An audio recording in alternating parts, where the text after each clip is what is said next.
This company said they had it exclusively. Oh, did they? Sorry, I was talking from a company perspective. Eden Realty. Eden Realty. Hello, team. We are the Two Fat Brokers, and you are most welcome. I am Barney from Dubai. I'm Ben from Abu Dhabi. And today we have phantasmagorical news. It is not often I am proud to be associated with this man here, but today... This isn't a shameless plug, is it? Today of all days, Moi. my brother Blushing bride. has some fantastic news. Ben, share with us. Yes, it's not often that we plug our businesses on this podcast. We don't often plug Eden Realty. Eden Realty. You forgot again. I was going to say Genesis, but that's Genocide. the garden. Genocide Realty. Yeah. Or Crompton Partners Estate Agents in Abu Dhabi. But we just won a master brokerage on a new project in Abu Dhabi. I don't know when this podcast is going out, so it might have launched already. Hopefully it's sold out, but we have a master brokerage, and so we thought it'd be kind of an interesting podcast to do about how these sorts of things work in the UAE, how brokers deal with them, how they reflect on buyers as well. So what a master brokerage is we're basically acting for the developer as their sales team on site. So there's a developer of a compound in Abu Dhabi. It's already built, it's already occupied. They don't have their own sales team, so they've employed us to help them sell it, not on an exclusive basis, but we will also work with external brokers to Not on sell an it exclusive fast. process. My pride has... No, it is on an exclusive basis. So we're the master broker. So although it's on an exclusive basis, we're not just going to be selling it ourselves. We'll open it up to the market as well, but everyone goes through us. Yeah. I would still we're call that the exclusive. master. Yeah, but then we do work with other brokerages, so it's not like you can only work through us. No, you see, in Dubai, if you have something, you have exclusivity on something, doesn't mean only you can sell it. You just hold the listing. So anybody can buy it, but they come through you. You represent the seller exclusively. That's another cool thing that evil brokers do, is saying they've got something exclusive when they don't. Yeah. I think of one individual immediately, who shall remain nameless. Yeah. And they're like, oh, but this company said they had it exclusively. Oh, did they? Did they? Well, that's interesting. Show me the contract. Yeah. So, so we're the sales team on site, and we're, doing the marketing and doing the viewings and coordinating the brokerage. Cool, man. I'm super proud of you. Stuff like That's that. wicked. Thank you very much. And how did you get this? Was it put out to tender, or did you approach them? No, it was put out to tender. They called us and asked us to tender for it. So we went through a few rounds of interviews, and and we won it. How were those interviews? What kind of things did they ask you? That's a great question. Were you at them? I was there. Yeah. No, I mean, generally about the market. I think when you're a developer and it's very dangerous to hire a company, particularly in a let's say a fractured market like Abu Dhabi. It's very difficult to hire a company to represent you who are going to do a good and straight and honest job, but also, what is a fractured market? Lots of brokerages. We'll come back. Let's say lots of brokerages. Interrupted. Yeah. It's very difficult and full of pitfalls, because a lot of brokerages get these exclusive, contracts, and they just want to sell it all themselves because they're incentivized. They get more commission if they sell it, and another broker will come with a client and they'll steal that client or not give the broker the right information, etc., which has happened quite a few times in Abu Dhabi. And so I think a lot of developers have been burnt. So it is very difficult to try and to make sure that you get a company who won't do that, and we won't do that. But obviously, we would say that even if we, anyway, I'll just get going round in my own head there, try to be as honest as possible. But someone who will obviously represent the developer, but also, be even-handed with all the brokers in the market, because the developer obviously wants this spread out. What did you say to convince them that you are not one of those humbugs who would just keep it all to themselves? Yeah, I don't know. Maybe I've got a trustworthy face. No, but to be honest, this developer are very good in that they have asked us for a list of brokers that we will approach. They want to see the contracts with those brokers to make sure the brokers are getting the information that they need, and I hope they'll check up on us to make sure that we're treating those developers even-handedly. But there is a huge, motivation for some agencies to do all the deals themselves and not split the commission with the other brokerages. Mm-hmm. So what we've done is we've incentivized the sales team on site to be paid exactly the same, no matter if the client comes from another brokerage or it's a walk-in or it comes from Crompton Partners, they get paid like the same. So they're not incentivized because there's a lot of even developers, and I think we spoke about this a couple of months ago, where the developers sales team get paid more if it's a direct client than if it's with a broker. Yeah, so an internal developers broker gets paid more commission if they do the deal directly. Yeah, exactly, with a walk-in. Why? Because they don't have to pay the commission to the broker. But they're paying more internally. Yeah, but less. But so let's say you're a broker who's working for the developer and you get 1% for a deal with a broker, but you get 2% for a walk-in. So they're saving whatever they're paying the broker, maybe 4%. They're saving 4%. They'll give 1 to their broker, so they're saving 2. So they save money in that way. So that's a dangerous, I think a very dangerous way to incentivize your team, because then other brokers are like, I don't want to do that. Flat fee regardless of where the No, but that's what I'm paying my team on the ground. Okay. Yeah. So regardless of what I get paid or where it comes from, my team get paid exactly the same. Okay. So they're not incentivized to try any funny business. And they're incentivized to work with external brokers because those brokers bring deals and they get paid on the deal. That's very much the structure of the secondary market. You're incentivized to do business with other brokers because they have lots of clients. Actually, because you get half the commission.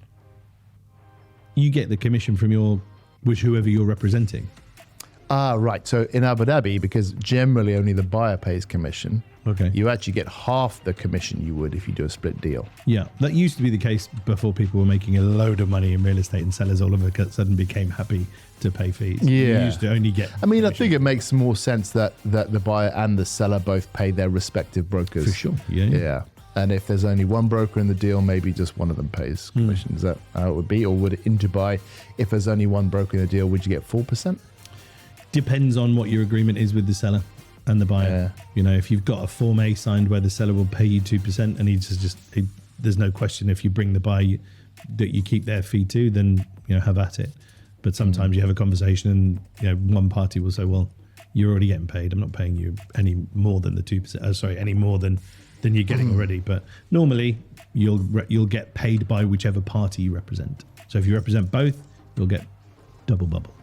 But legally, you're not allowed to represent both. The company can, but the broker can't. Yeah. Right? Yeah. Sorry, I was talking from a company perspective. That was a very camp wink. Was mine camp or just yours? I just followed suit. Yeah. So the incentivization for the brokers needs to be really, really thought about. Like there's a really good book called Freakonomics, and it talks about incentivization and how it adjusts behavior. And so if you misincentivize the brokers, you incentivize them to basically let's say do all the deals themselves, then they will do that because people are motivated by gain for whatever reason. You stopped at greed there, didn't you? No, I was trying to think of something else other than gain, because gain's kind of a bit boring. Motivated by incentives or something like that. But yeah, if you mess that up, you end up with a bad brokerage system, I think. And so you've got to be very careful about how that's done. So I've divorced my sales team on the ground from how Crompton Partners gets paid from the developer by having theirs as a flat fee. So hopefully then I can manage, my motivation, and I'm not like leading them into temptation. That sounds like a biblical verse. It is. Okay. That's the Lord's Prayer. Lead us not into temptation. Yeah. So I'm, hopefully removing that so that they're happy to work with other brokers. And so, So why wouldn't this developer just have an in-house team that works with everyone? I mean, expertise, right? I mean, it's a relatively small project, so they would have to 312. That's quite big. I was telling Mum about it reasonable. yesterday, and I said it was about 160. So Yeah. Always downplaying my achievements, to my I mum. like to puff up my own chest. Ben. Like I said, it's not often I'm proud of you. So when I am, I need to dumb it down a bit. Oh, feeling all. My heart's hurting. In a good way. So it's a relatively small and contained project, and so you could build up a whole sales team for it, but it would take time, and you need to get the right expertise in place and things like that. Okay. Hopefully they're saying, okay, we want someone with like a good track record in the market, who's well respected, who can galvanize these other brokers. But I think how many people did they put out to tender?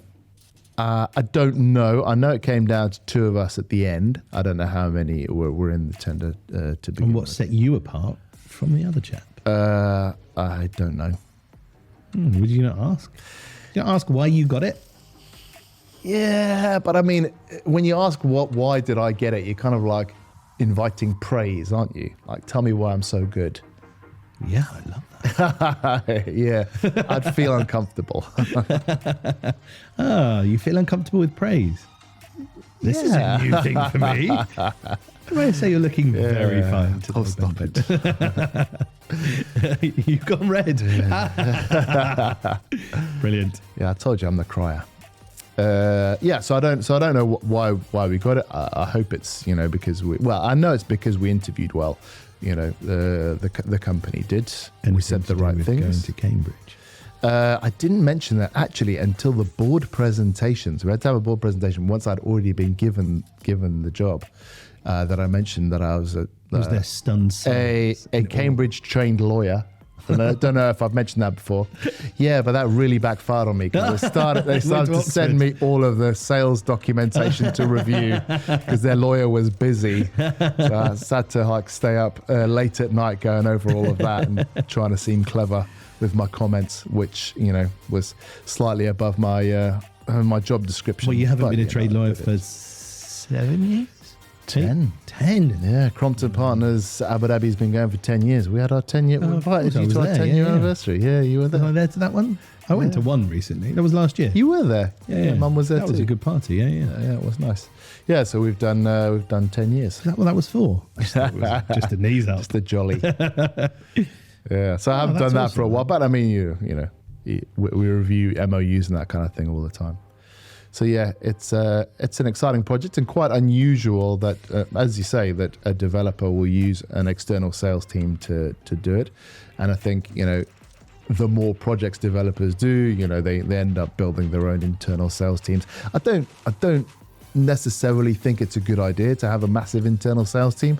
Damac have gone for 1,000 brokers in the past, and I think now you say they've pared it down massively. Emar always had a very limited broker. Yeah, Emar, they're not short of brokers because a lot of the time when you're selling off plan, a lot of I know for a while that they were shipping in Chinese people literally by the busload, and they would come to the showrooms. And you'd have to have brokers on the ground there to help close the transactions. What few off-plan transactions I've done, I've always taken my client to the show office of Omniat, of Emar, of Nikhil, Damac.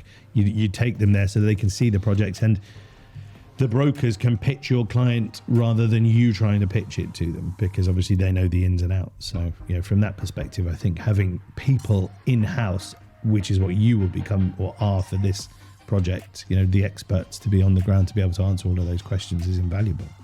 Do you have any handle on how many people go direct to these developers and how many come through agents? You would only know that as a developer. Yeah, but developers don't, because brokers all think that all their clients go direct, right? They're like, all my clients are going direct to this developer, and I'm not getting my commission and stuff like that. But I've heard from one of the Abu Dhabi developers that it's only about 10% go direct and 90% through brokers. Yeah, because of the kickback. No, not necessarily. I think it is. No, it isn't. This is even before. Well, it wasn't before the I'm a kickback buyer, avalanche. I'm a buyer and I go to direct and no commission gets paid. I'm a buyer and I go to an agent who then represents me and a commission gets paid, and I get some of that sweet. That doesn't. Cynical, yes, and that's true. It isn't. We just went to How much are you guys going to pay as a kickback? 2 launches. We just went to 2 launches, and I don't think we paid a kickback to any of our clients who were even asked. But and we lost a deal because someone did ask for a kickback, and you know, fair play to the guy. He said like, no, I'm not gonna give you a kickback. Good. Yeah, I mean, I do. You know, but I do. Going back, this is what I'm saying about the developers only doing 10% of their transactions directly, because it's in the buyer's interest to go and use a broker and get some sweet fees. Yeah. And I mean, I'm aware of it. So I've drafted like the for this project that we're doing, I've drafted the broker agreement. So it's like, you know, you cannot even offer a kickback. So if I see you offered a kickback, we'll withhold your commission on the deal. What happens to that commission that's been withheld? Give it to charity. I'm massively incentivized to keep that commission. That is true. I'll be scouring their WhatsApps with a fine-tooth comb. Can you scour with a fine-tooth comb? I think you can for the sake of what you've just said. Yeah. Well, mate, congratulations, man. Genuinely, like, super happy for you. Thanks. I hope it goes well. It'll be it's something that we've done before on another project, but this is like quite a unique project in that it's occupied. So it's all freehold, all leaseholds? It's all freehold. Yeah. So I could buy 1 or 10? You could buy 1 or 10. Yeah. Amazing. Yeah. It's all tenanted at the moment. So the tenants will get the first right of refusal to purchase their own starting price? 3.4 million. For a 4-bed. Detached, semi-detached, terraced? We're calling them residences, so they're terraced. The house. A residence is a house.